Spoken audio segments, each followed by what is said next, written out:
TVK தலைவர் விஜய் அவர்களுடைய திருச்சி சுற்றுப்பயணம் ஏர்போர்ட்டில் இறங்குனதுலேருந்து அங்கேருந்து அப்படியே பஸ்ஸில் ட்ராவல் பண்ணி பஸ் மேலே ஏறி நின்று ஸ்பீச் கொடுத்த வரைக்குமே எந்த பக்கம் திரும்பினாலும் அப்படி ஒரு கூட்டம்.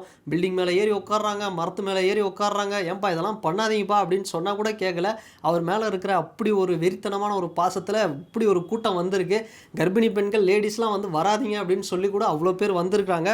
இது வந்து பார்த்தோம்னா திமுக அதிமுக இத்தனை வருஷமாக இருக்கக்கூடிய கட்சிகளுக்கு நிகரான ஒரு கூட்டம். இதெல்லாம் வந்து ஒரு மாவட்ட செயலாளர்கிட்டயோ தலைவர்கிட்டயோ காசு கொடுத்து சேர்த்த கூட்டம் இல்லை, இது தானாக சேர்ந்த கூட்டம் அப்படின்னே சொல்லலாம். அந்த அளவுக்கு வந்து ஒரு பிரியாணிக்கும் ஏதாவது காசு கொடுப்பாங்க அப்படி வந்த கூட்டம் இல்லை, தானாக சேர்ந்த கூட்டம். ஒரு மனுஷனுக்காக ஒரு நம்பிக்கைக்காக வந்து சேர்ந்த கூட்டம். 2026 ஒரு மிகப்பெரிய ஆட்சி மாற்றம் நடக்கும் அப்படின்னு ஒரு ஸ்பீச் எல்லாம் கொடுத்தாரு. 10 நிமிஷம் பேசினார். அதில் 7 நிமிஷம் டிஎம்கேவை வந்து அட்டாக் பண்ணி மாசான சம்பவம்லாம் பண்ணார். சரி, அதுக்கு இடையில் நம்ம இதை பேசுகிறதுக்கு முன்னாடி ஒரு விஷயம் என்னென்னா, இப்போ சில பேர் விஜய் அவர்களுடைய ஹேட்டர்ஸ், அரசியல் விமர்சகர்கள் அப்படின்னு சொல்லக்கூடியவங்களாம் ஒரு கருத்தை வச்சுட்ருக்காங்க. பாருங்கள், விஜய் இப்படி வராரு, எவ்வளோ டிராஃபிக் டிஸ்டர்பன்ஸ் ஆச்சு தெரியுமா, எவ்வளோ பிரச்சனை இருக்குது தெரியுமா, பஸ்ஸு போக முடியல, ஒரு காரு போக முடியல, பப்ளிக் எவ்வளோ சஃபர் ஆகுது தெரியுமா. அதாவது நான் ஒன்று கேட்குறேன், பப்ளிக் சஃபர் ஆகக்கூடாதுன்றத கருத்தில் வச்சு தான் அவர் வந்து சாட்டர்டே சண்டே இந்த டைமில் வந்து பண்ணுறாரு. அதையும் வந்து குறை சொல்கிறீங்க. சப்போஸ் அவர் வந்து சென்னை மாதிரியான சிட்டியில் அடிக்கடி வெளியே வரல அப்படின்னாலுமே அதுக்கும் வந்து குறை சொல்கிறீங்க. ஒர்க் ஃப்ரம் ஹோம் பாலிடிக்ஸ் அப்படின்னு. சப்போஸ் வெளியே வந்தாலும் டிராஃபிக்காக இருக்குன்றீங்க. இப்போ அவர் என்ன தான் பண்ணணும், வெளியே வரணுமா வரக்கூடாதா, எனக்கு அதை மட்டும் சொல்லுங்கள் தயவுசெய்து. அப்புறம் இன்னொரு சிலர் பேர் வந்து பார்த்தோம் அப்படின்னா ஒரு விஷயம் வந்து சொல்லியிருந்தாங்க, ரொம்ப சஃபர் ஆகிட்டோங்க, நாங்கள் வந்து எங்களால் முடியலைங்க, பப்ளிக் வந்து அது அவங்களாம் வந்து உண்மையாக. நான் ஒன்று கேட்குறேன், அவங்களுக்கு முன்னாடியே தெரியும்ல விஜய்ன்றவர் இந்த இடத்துல வருவார், அவர் வந்தால் எவ்வளோ கூட்டம் வரும், அதனால் வந்து அதுக்குன்னு மாற்றுப்பாதை இருக்குது, அதை வந்து நம்ம நோக்கி போகலாம். அந்த இடத்துல வாலண்டரியாக போயிட்டு இந்த மாதிரி கூட்டமாக இருக்குது, விஜய் வந்து இப்படி இந்த கூட்டத்தையே அவரால் ஹேண்டில் பண்ண முடியல, இவ்வளோ சஃபர் கொடுக்குறாருன்னா அப்போ கண்டிப்பாக எப்படி 2026 அப்புறம் அவர் வந்து அரசியல் கட்சி மூலயமா சஃபர் பண்ணுவார்ல மக்களை அப்படிங்கிற மாதிரி ஒரு லாஜிக்கே இல்லாத ஒரு விஷயத்த சொல்லிட்டு இருக்கீங்க. அப்புறம் இன்னும் ஒரு சிலர் வந்து தளபதி அவர்களுடைய ஹேட்டர்ஸ் என்னங்க பெரிய கூட்டம், இதெல்லாம் ஒரு கூட்டமாங்க போங்க. வடிவேலு பிரச்சாரம் பண்ணார் பார்த்தீங்களா 2011 எலெக்ஷனில், என்ன கூட்டம் தெரியுமா, அனிரோஸ் கடத்திருப்பு பண்ணுறாங்க எங்கள் கேரளாவில் நடிகை, அதுக்கு எவ்வளோ கூட்டம் தெரியுமா. ஐயா, அதெல்லாம் வந்து சும்மா யாரோ வந்து வராங்களே ஒரு இடத்துல போய் பார்ப்பாங்க, எல்லா இடத்துலையும் போயிட்டு அந்த மாதிரி வந்து கூட்டம்லாம் போயிட்டுருக்க மாட்டாங்க சரிங்களா. திமுகவுக்கு வந்த கூட்டம் அப்படிங்கிறது அந்த டைமில் வடிவேலு வந்து ஜாலியாக பேசுவார், வடிவேலுனா எல்லாருக்கும் பிடிக்கும், காமெடிக்காக வந்து வந்த கூட்டம். அதுவும் மெயின் காரணம் என்னென்னா, அவர் கேப்டன் விஜயகாந்த் அவர்களை வந்து அட்டாக் பண்ணி பேசினாருன்றதுக்காக அதுக்காக வந்து பார்த்த கூட்டமே தவிர, ஒரு கான்ட்ரவர்சி ஒரு நெகட்டிவிட்டிக்காக வந்த கூட்டமே தவிர, அது வந்து அந்த டைமில் வந்து டிஎம்கே மாசா வின் பண்ண போகிறாங்க ஒரு எழுச்சி அப்படிக்காக வந்த கூட்டமே கிடையாது. அதை வந்து புரிஞ்சுக்க. தளபதி விஜய் அவர்களுக்கு வர கூட்டமும் மற்றவர்களுக்கு வர கூட்டமும் அப்படிங்கிறது ஒன்று கிடையாது. சரிங்க, அடுத்து என்னங்க, இன்னொரு பக்கம் பார்த்தோம் அப்படின்னா, இந்த மாதிரி ஒரு திருச்சி விஜய் அவர்களுடைய அரியலூர், பெரம்பலூர், திருச்சி இந்த சுற்றுப்பயணம் நடக்கும்பொழுது இன்னொரு பக்கம் பார்த்தோம் அப்படின்னா டிஎம்கேவுடைய கரூரில் ஒரு முப்பெரும் விழா ஏதோ மீட்டிங்லாம் நடந்துக்கிட்டு இருக்காம்பா, ஒரு பெரிய திடலில் கூட்டமாக.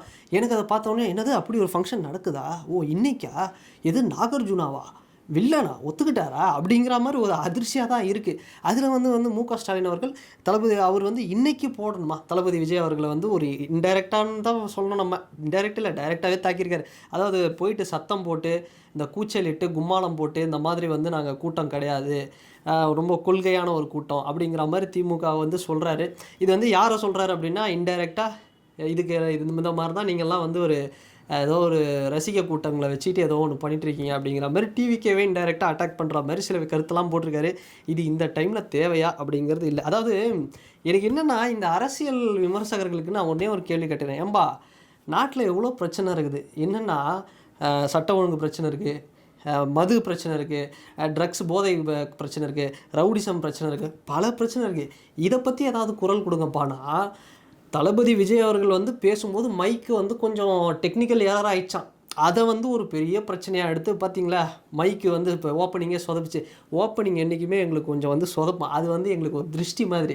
ஃபஸ்ட்டு பால் தோனி ஒரு 4 பால் டொக்கு வைக்கிற மாதிரி. அது இப்போது ஃபஸ்ட்டு மாநாட்டில் என்னென்னவோ சொன்னீங்க, வாட்டர் பாட்டில் சரியா இல்லை, அது சரியாக வரல, இது சரியாக வரலன்னு. 2வது மாநாடு எப்படி அதிர்ச்சா மதுரை, எல்லாத்தையும் பக்காவாக பண்ணாங்க. ஸோ அது மாதிரி தான் இதெல்லாம் வந்து ஒரு திருஷ்டி கழிக்கிற மாதிரி ஒரு விஷயம். இப்போ இதுவே பார்த்தோம்னா, இப்போ அடுத்தடுத்து வரக்கூடிய இந்த சுற்றுப்பயணத்துலாம் சூப்பரான தரமான மைக்கு, தரமான ஸ்பீக்கர்ஸை கொண்டு வந்து இறக்குவாங்க சரிங்களா. அதனால் இதெல்லாம் வந்து ஒரு பெரிய மிஸ்டேக்கு. கேட்ட கேள்வி என்ன, திமுகவுக்கு வந்து இத்தனை கேள்வியை வந்து கேட்டிருக்கிறாரு, அது வந்து இது சரியில்லை, சொன்னதை செய்தீர்களா, இத்தனை திட்டத்தில் இத்தனை நிறைவேற்றுறால, அதை பற்றி சொன்னால் அதுக்கு ஒரு கேள்வி பதில் சொல்லுங்கள் அப்படின்னா மைக்கு பார்த்தீங்களா மைக்கு பார்த்தீங்களா மைக்கு பார்த்தீங்களா அப்படிங்கிற மாதிரி இது ஒரு பிரச்சனைன்ட்டு இதை வந்து எடுத்து சொல்லிக்கிட்டு இதை போட்டு பண்ணிகிட்ருக்கீங்க. சரிங்க, அடுத்து வேற என்ன சில பிரச்சனைகள் பல பேர் பல கருத்தை சொல்லியிருந்தாங்க. திருமாவளவன் அவர்கள் சொல்லியிருந்தார், நயினார் நாகேந்திரன் அவர்கள் சொல்லியிருந்தார். எனக்கு இதில் அல்டிமேட் என்னென்னா காங்கிரஸ்லேருந்து ஒரு விமர்சனம் வச்சாங்க. என்ன திமுகவே 10 நிமிஷத்தில் 7 நிமிஷம் திமுகவே வந்து விமர்சனம் பண்ணுறாரு விஜய், ஏன் நீங்கள் பிஜேபி விமர்சனம் பண்ணுற அவருக்கு அவர் பிரச்சனை, எங்களை மட்டும் ஏன் கேட்குறீங்க திமுகவை, நீங்கள் போய்ட்டு பிஜேபியும் கேளுங்க. அதனால் எல்லாருக்குமே உண்டு. அடுத்தடுத்து வரக்கூடிய பயணங்கள் அப்படிங்கிறது காஞ்சிபுரம் அந்த விழுப்புரம் எல்லா டிஸ்ட்ரிக்கும் வந்து அவர் தானே போகிறாரு. அதனால் ஒன்றா தான் வர முடியும். இப்போ one day DMK, one day ADMK, one day வந்து காங்கிரஸ், ஒன் டே பிஜேபி அப்படின்னு ஒன்றா தான் போக முடியும். நீங்கள் எடுத்த உடனே வந்து எல்லாரையும் வந்து விமர்சனம் பண்ணிட முடியாதுல்ல. அதனால் எல்லோருக்கும் உண்டு. எப்போவுமே சமத்துவத்தை விரும்பும் ஒரு தலைவர் விஜய். அதனால் எல்லாருக்குமே வந்து பகிர்ந்து ஒரு விமர்சனத்தை தருவார். அதை பற்றி நீங்கள் வந்து கவலையப்படாதீங்க. சரிங்க, இதை தாண்டி ஃபைனலாக என்ன பேசினார், 2026 ஜனநாயக தேர்தல், அவ்வளோதான். அதே மாதிரி முக்கியமான ஒரு பாயிண்ட்டு சொன்னார். இந்த திருச்சி அப்படிங்கிறது ஒரு சென்டர் பாயிண்ட். இது மூலயமா என்ன சொல்ல வராரு அப்படின்னா, பாருங்கள், அண்ணா அவர்கள் முதன்முறையாக வந்து போட்டியிடணும்னு நினச்ச இடம் திருச்சி. அப்போ என்ன சொல்ல வர்றாரு, அப்போ இந்த அண்ணாவும் வந்து முதையாக போட்டியிட போகிறது திருச்சி அப்படிங்கிறது இன்டெரக்டாக வைக்கிறாரோ. மேபி ஃப்யூச்சரில் அதுக்கான அப்டேட் அஃபிஷியலாக வரலாம். சரி, இதை தாண்டி இன்னொரு மேட்ரு, எம்ஜிஆர் அவர்கள் முதல் மாநில மாநாடை மிகப்பெரிய அளவில் நடத்தின இடம் திருச்சி. ஸோ இப்படி திருச்சிக்கு பல ஹைலைட்ஸ் இருக்குது. அதே மாதிரி பெரியார் அவர்கள் வாழ்ந்த இடம், சமத்துவம் போற்றும் ஒரு இடம், இங்கே மலைக்கோட்டை இருக்குது. அதே மாதிரி இந்த இடத்துல வந்து மத நல்லிணக்கமும் இருக்குது, மதச்சார்பின்மையான ஒரு இடம். முக்கியமாக தமிழ்நாட்டோட சென்டர் பாயிண்ட்டு, அனைத்து மக்களும் வாழக்கூடிய ஒரு இடம். பெரும்பான்மை அப்படிங்கிறது இந்த இடத்துல யாருக்கு கிடைக்குன்னா ஒரு நியூட்ரலான ஒரு ஃபேஸ்க்கு தான், ஒரு யூனிவர்சலான ஒரு லீடருக்கு தான் கிடைக்கும். அந்த ஒரு மாஸ், அந்த கரிஷ்மா அப்படிங்கிறது விஜய் அவர்களுக்கு இருக்குது. ஸோ அதனால் திருச்சியில் கண்டிப்பாக விஜய் அவர்கள் நிற்கிறதுக்கான ஒரு மிகப்பெரிய வாய்ப்பு இருக்குது. ஸோ இதை தாண்டி தமிழக அரசியலில் யார் வந்து இன்றைக்கி வந்து ஒரு பெரிய ட்ரெண்டு போயிட்டு இருந்து, பிஜேபி ஆகட்டும் டிஎம்கே ஆகட்டும் எல்லாருமே வேலை வந்து கையில் எடுத்தாங்க. பட் இந்த வேலை எடுத்து சிறிய ஒரு வெற்றி பெற்றவங்களும் இருக்காங்க, மிகப்பெரிய வெற்றி பெற்றவங்களும் இருக்காங்க. ஸோ அந்த வகையில் வேலை கையில் எடுத்து முதல் பிரச்சார சுற்றுப்பயணத்தை வேலோடு தொடங்கியிருக்கிறாரு தளபதி விஜய் அவர்கள். தமிழ் கடவுள் முருகரான அவருடைய ஒரு ஆயுதம் வேலு. ஸோ அதை வந்து எடுத்தாங்க அப்படின்னாலே வந்து தமிழ்நாட்டில் இது வரைக்கும் எடுத்தவங்க எல்லாருமே பெரிய லெவலில் ஒரு சக்ஸஸ் காமிச்சிருக்காங்க. ஸோ அந்த மாதிரி வந்து தளபதி விஜய் அவர்கள் இந்த வேலை கையில் எடுத்திருக்கிறாரு. கண்டிப்பாக இது வந்து வெற்றியை தான் வந்து குறிக்கும் அப்படின்னு வந்து சொல்லலாம். ஸோ ஒரு மிகப்பெரிய வெற்றி அப்படின்னு தான் என்னை பொறுத்த வரைக்கும் இந்த திருச்சி இந்த சுற்றுப்பயணத்தை சொல்லுவேன். எந்த பக்கம் பார்த்தாலும் கூட்டம் எப்பா.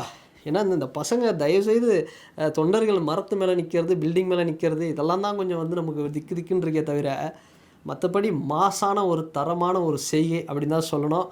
இந்த டெக்னிக்கல் நான் ஒரு மைனஸாக பார்க்குறது இந்த டெக்னிக்கல் மேட்ரு மட்டும்தான். அது மட்டும் ஆடியோ அது இப்போ அடுத்தடுத்து வரக்கூடிய இதுலேயே வந்து அதை வந்து சூப்பராக அது ரெக்டிஃபை பண்ணிவிடுவாங்க. ஸோ அதெல்லாம் வந்து டக்குன்னு பண்ணிவிடுவாங்க. அதனால் அதுக்கு எதுவும் அந்த ஒரு பாதிப்பு இருக்காது. ஸோ என்னை கேட்டால் இந்த திருச்சி இந்த சம்பவத்துக்கு தளபதி அவர்கள் பண்ண இந்த கேம்பெயின் கண்டிப்பாக நான் வந்து 100க்கு ஒரு 80 தருவேங்க. ஸோ அந்தளவுக்கு ஃபயராகவே இருந்தது. ஸோ அடுத்தடுத்து வந்து நம்ம பார்ப்போம். அண்டு இதுதாங்க இந்த திருச்சி ஈவெண்ட்டில் வந்து நடந்தது.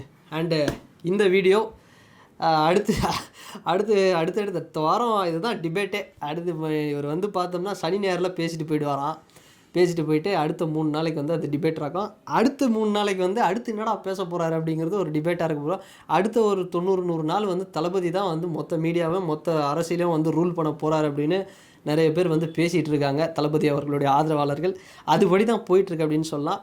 ஸோ 2026 ஒரு மிகப்பெரிய ஆட்சி மாற்றம் அப்படிங்கிறது தமிழ்நாட்டில் நடக்கும். தமிழக வெற்றி கழகத்தின் வெற்றி பயணம் அப்படிங்கிறது ஒரு மிகப்பெரிய ஒரு பயணமாக வந்து இமாலய பயணமாக வந்து தொடங்கியிருக்கு. ஸோ வெயிட் பண்ணி பார்க்கலாம். அண்ட் இந்த வீடியோ பற்றின உங்களுடைய கருத்துக்கள் என்ன அப்படிங்கிறத கமெண்ட் செக்ஷனில் மறக்காமல் பதிவிடுங்க. திருச்சி இந்த சுற்றுப்பயணம் சக்ஸஸா இல்லை சூப்பர் சக்ஸஸா அப்படிங்கிறத வந்து நீங்கள் வந்து சொல்லுங்கள். அண்ட் இந்த வீடியோவை பற்றின உங்களோட கருத்துக்கள் லைக் பண்ணுங்கள், ஷேர் பண்ணுங்கள், இந்த வீடியோவை கமெண்ட் பண்ணுங்கள், சப்ஸ்கிரைப் பண்ணுங்கள். வேறு ஒரு வீடியோவில் வேறு ஒரு கான்டென்ட்டில் நான் உங்களை பார்க்குறேன். பாய்.